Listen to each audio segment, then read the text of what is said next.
Assalamualaikum warahmatullahi wabarakatuh. Perkenalkan, nama saya Delia Citra Lestari dengan NIM 2501 030040 dengan prodi Pendidikan Bahasa dan Sastra Indonesia.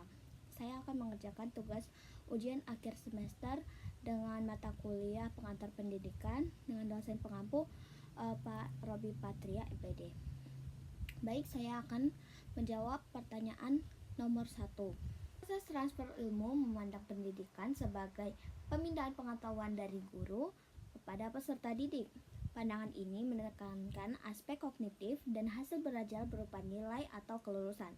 Akibatnya, pembelajaran cenderung berorientasi pada hafalan dan ujian. Sebaliknya, pendidikan sebagai proses pembentukan manusia seutuhnya yang menekankan pengembangan seluruh potensi peserta didik, meliputi aspek intelektual, sikap, nilai moral, dan juga keterampilan. Implikasinya, praktik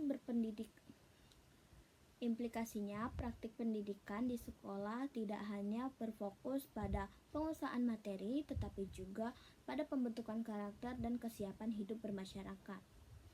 Jawaban soal nomor 2. Tujuan Pendidikan Nasional Indonesia sebagaimana tercantum dalam Undang-Undang Sistem Pendidikan Nasional adalah untuk mengembangkan potensi peserta didik agar menjadi manusia yang beriman, berakhlak mulia, cerdas, terampil, dan bertanggung jawab. Namun, dalam praktiknya, tujuan ideal tersebut seringkali belum sepenuhnya tercapai di lapangan.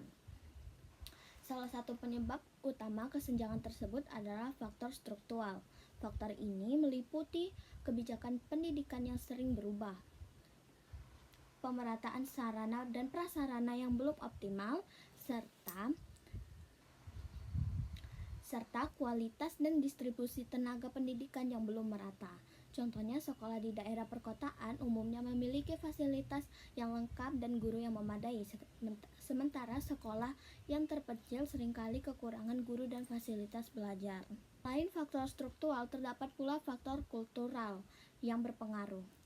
Budaya masyarakat yang masih menekankan nilai pendidikan dan nilai ijazah, yang membuat pendidikan hanya dipandang sebagai alat untuk mendapatkan pekerjaan, bukan sebagai proses pembentukan karakter.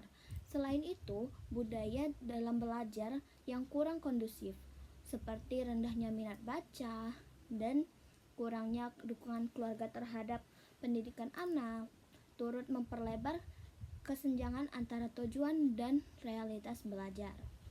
Sebagai contoh konkret, meskipun pendidikan nasional bertujuan membentuk karakter peserta didik, praktik di sekolah masih banyak yang berorientasi pada pencapaian nilai ujian dan kelulusan semata. Sementara pendidikan karakter sering menjadi slogan aja. Selanjutnya soal nomor 3. Pendidikan merupakan bagian yang tidak terpisahkan dari sistem sosial karena pendidikan berlangsung di tengah masyarakat dan dipengaruhi oleh kondisi sosial yang ada.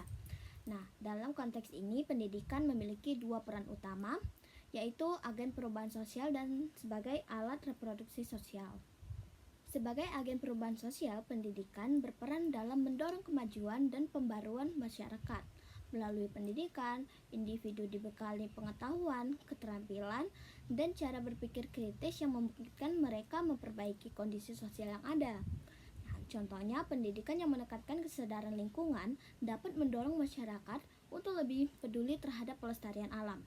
Selain itu, pendidikan yang membuka peluang mobilitas sosial di mana individu dari latar belakang ekonomi yang rendah dapat meningkatkan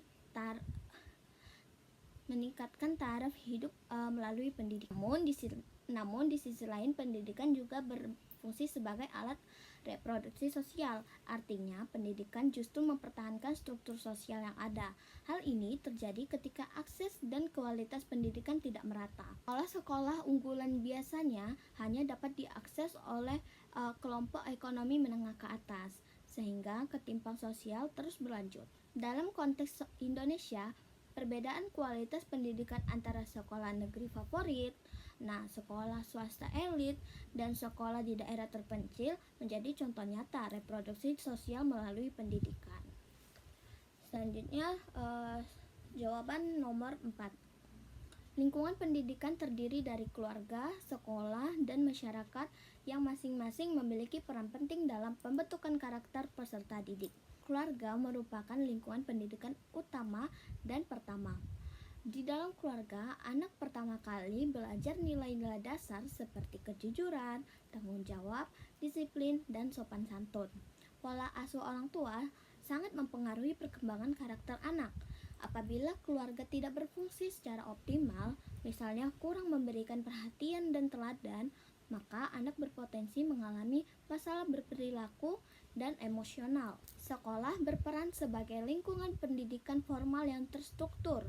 Sekolah tidak hanya mengembangkan kemampuan akademik, tetapi juga membentuk karakter melalui aturan, keteladanan guru, dan kegiatan ekstrakurikuler. Jika sekolah gagal menjalankan perannya, misalnya hanya berfokus pada nilai akademik, maka pesertanya akan mengalami perkembangan yang tidak seimbang. Masyarakat berperan sebagai lingkungan pendidikan non-formal yang memperkuat nilai-nilai yang diperoleh di keluarga dan di sekolah.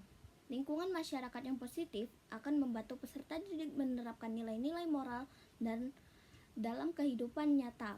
Sebaliknya, jika masyarakat tidak kondusif, misalnya penuh dengan perilaku menyimpang, maka proses pembentukan karakter peserta didik akan terganggu.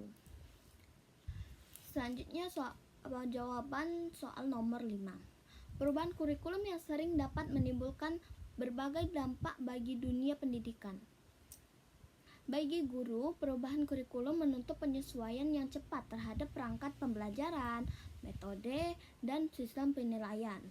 Hal ini sering menimbulkan kebingungan dan beban administratif yang tinggi, terutama jika tidak disertai pelatihan yang memadai. Akibatnya, guru sulit mengoptimalkan proses pembelajaran. Secara umum, terhadap mutu pendidikan, perubahan kurikulum yang terlalu sering dapat menghambat tercapainya tujuan pendidikan. Kurikulum yang belum sempat dievaluasi secara menyeluruh sudah diganti dengan kebijakan baru. Akibatnya, kualitas pendidikan tidak stabil dan sulit berkembang secara berkelanjutan. Baik, mungkin itu jawaban dari saya. Terima kasih. Assalamualaikum warahmatullahi wabarakatuh.